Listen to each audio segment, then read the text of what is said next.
Assalamualaikum warahmatullahi wabarakatuh. Apa kabar anak-anak?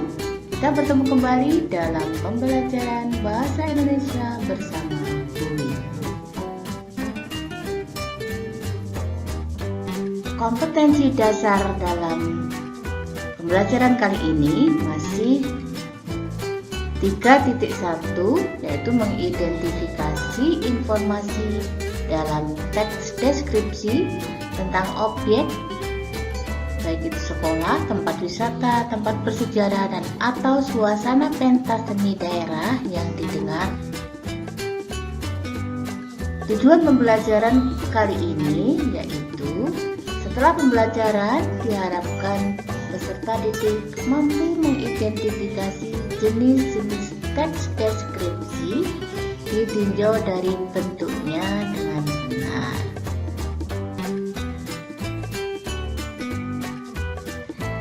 Pengertian teks deskripsi seperti yang kita pelajari pada pertemuan yang lalu, yaitu teks yang berisi penggambaran suatu objek, tempat, atau peristiwa tertentu kepada pembaca secara jelas dan terperinci.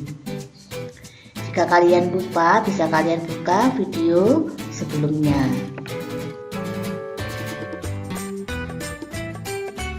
Jenis-jenis teks deskripsi jika ditinjau dari bentuknya. Ini fokus dari materi pembelajaran kita kali ini.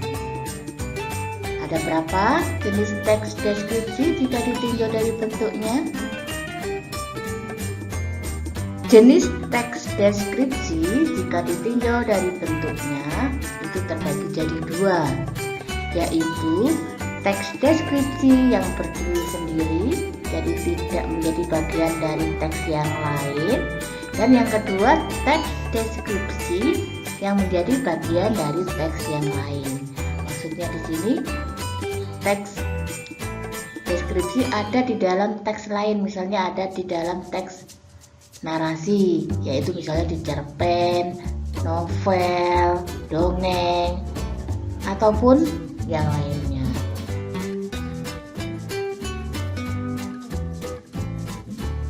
Perhatikan contoh berikut ini. Di sini ada sebuah teks berjudul kelinci. Kelinci adalah hewan yang umum dijumpai di peternakan. Masyarakat Indonesia sendiri telah mengenal kelinci sejak abad 18. Pada tahun 1972 ditemukanlah kelinci lucu yang pertama di Indonesia, tepatnya di Pulau Sumatera. Kelinci tergolong ke dalam kelas mamalia, yang artinya memiliki darah panas dan berkembang biak dengan cara beranak atau melahirkan. Dalam sekali melahirkan, kelinci dapat menghasilkan 4 ekor anak sekaligus. Keistimewaan dari kelinci adalah gigi mereka akan tumbuh terus selama mereka masih hidup. Coba kita identifikasi teks berikut ini atau teks yang berjudul kelinci ini termasuk ke dalam jenis teks yang mana? Coba kita lihat di sini ada kata adalah. Nah, kalau adalah berarti itu menunjukkan sebuah definisi. Kalau ada di definisi, apakah ada di dalam teks cerpen? Saya rasa tidak ada ya. Nah, kemudian pada tahun 1972 ditemukanlah kelinci. Nah, ini menunjukkan deskripsi urutan waktu ya. Kemudian ada lagi kelinci tergolong ke dalam kelas mamalia. Tergolong, kata-kata tergolong berarti ini merupakan rincian dari bagian atau dari teks deskripsi tersebut. Perhatikan teks yang kedua. Teks yang kedua berjudul Iteng Kucingku. Aku memiliki kucing hitam legam. Bulunya hitam legam dan lembut. Matanya bulat. jernih sebesar kelereng. Iteng juga memiliki ekor yang panjang dan berbulu tebal. Sungguh menggemaskan. Iteng sangat suka bermain plastik kresek. Saat ada plastik kresek di depannya dan diterpa angin, dengan serta-merta Iteng mengejar plastik itu dan dibuat mainan. Iteng selalu menjaga kebersihan.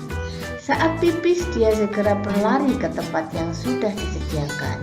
Itulah Iteng, kucing kesayanganku. Dalam paragraf ini ada teks ini sama juga menggambarkan sesuatu, yaitu menggambarkan atau melukiskan seekor kucing. Akan tetapi ada perbedaan dengan teks yang pertama tadi. Di sini ada kata aku, kemudian ada kata kucing, ada kata Iteng. Nah, Iteng dan kucing ini sebenarnya sama. Satu topik ini Iteng menggantikan kata kucing tadi ya, kata gantinya. Nah, ada aku, kucing, dan Iteng. Ini merupakan apa dalam sebuah cerita? Ini adalah penokohan. Ada tokoh aku dan tokoh kucing. Coba kita perhatikan berikutnya.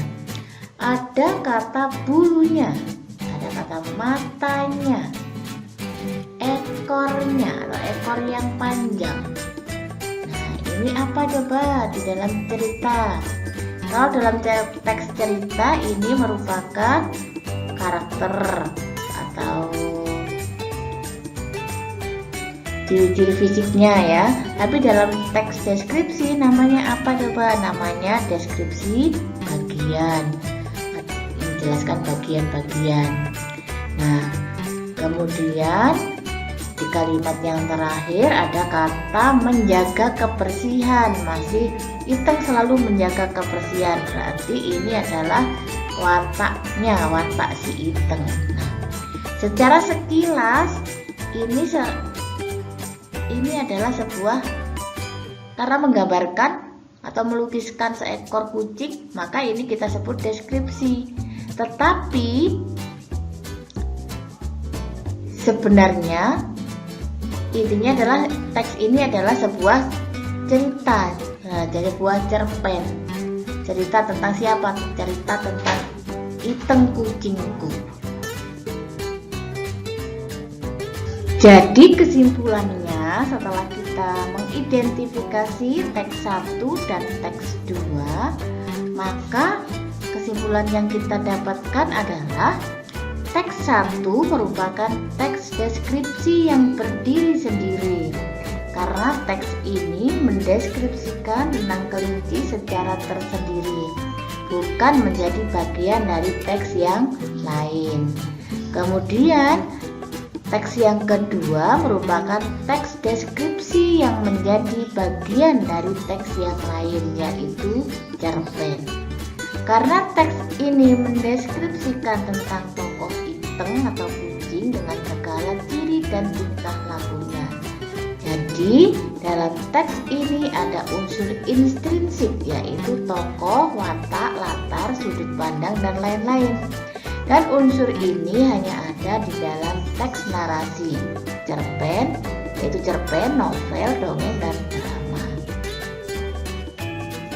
Bisa dipahami? Jadi teks yang pertama merupakan teks deskripsi yang berdiri sendiri. Teks yang kedua adalah teks deskripsi yang menjadi bagian dari teks yang lain. Oke, tahu perbedaannya? Baiklah.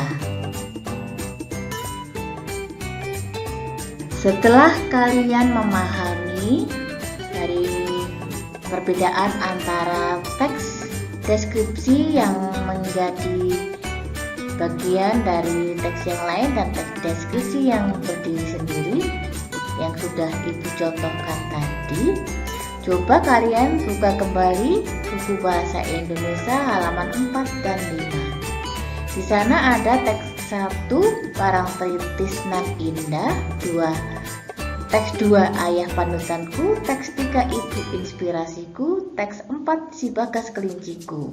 Nah, 4 4 teks ini coba kalian identifikasi termasuk jenis teks deskripsi yang mana jika ditinjau dari bentuknya. Jadi kalian analisa, kalian identifikasi. Jika sudah selesai, kalian bisa mengumpulkan di Google Classroom. Jika ada yang tidak dipahami, bisa kalian tanyakan di forum Google Classroom atau melalui grup WA. Oke?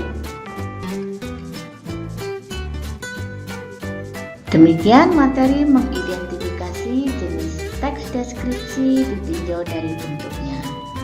Kalian bisa mempelajari dengan cara menyimak berulang-ulang agar bisa memahami materi kali ini.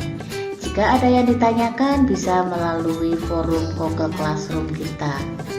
Jangan lupa, bagi yang belum subscribe, segera di-subscribe, dan bagi yang sudah, saya ucapkan terima kasih. Dengan mengklik subscribe, maka kalian tidak akan ketinggalan dengan materi-materi yang Ibu berikan melalui channel YouTube Wins Kayun ini. Oke, selamat berlatih. Dan saya akhiri, wassalamualaikum warahmatullahi wabarakatuh.